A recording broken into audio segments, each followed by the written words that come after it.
the finger command. Yep, you heard that right. Linux and Unix had its own way of looking at user information, and it was called finger. But what happened to this Linux lost feature? Where's it gone? Why can't we use it anymore? Well, I'm going to explore this quirky, forgotten command today and reflect on a very different time in the world of computing. But what was it? Well, the finger command was a simple tool that lets you check the information about other users on your system. You could see if they were logged in, what they were working on, and even get details like their real name and email. It was part of a more open and collaborative era of computing, where users on multi-user systems could easily check on each other's status, kind of like a prehistoric Facebook, minus the drama and cat videos. But how did it work anyway? Well, all you had to do was type in the finger command followed by a username, and it would display a small report of the user's login status, real name, idle time, and more. You could even finger remote users on different networks. Imagine casually checking on people across the globe. No email, no message apps, just finger. It's not like being an old-time detective. You're going to finger this perp, but you'll be fingering other users. Now, why did it disappear? Why did it go away? This is the question. It's a lost feature. It's a Linux lost feature. Why is it lost? Where did it go? Well, the open nature of finger became a bit of a problem.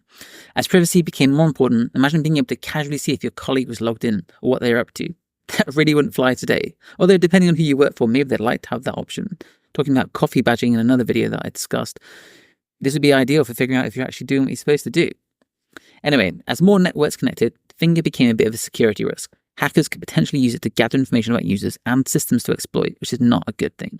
So as we move towards more secure and private computing, need for such open systems like that meant that finger faded away, and it was slowly phased out in favor of more secure methods of communication and interaction. Now, one thing that I do find ironic, fast forward to today, and guess who's still using Unix-based systems? Apple, right? If you ever give them the CLI on a MacBook, you'd realize that they're using Linux-based commands.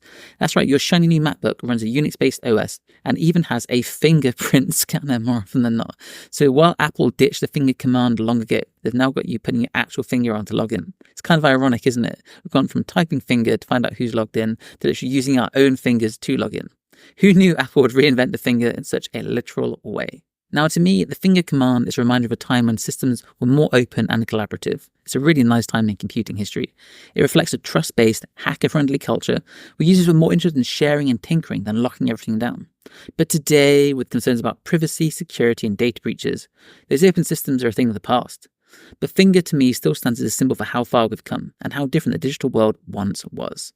So, while the finger command may be gone, it's a fascinating piece of Linux and Unix history that shows just how much the digital landscape has changed. We've gone from open systems we could check on users with a simple command to secure systems that scan your actual fingerprint. I hope you've enjoyed this video and you've enjoyed taking a trip down memory lane to look at a lost Linux command. And I also hope you find it kind of funny how things have evolved with things like MacBooks and other systems these days using fingerprint scanners. But anyway, I hope to catch you in the next one, and thanks for watching.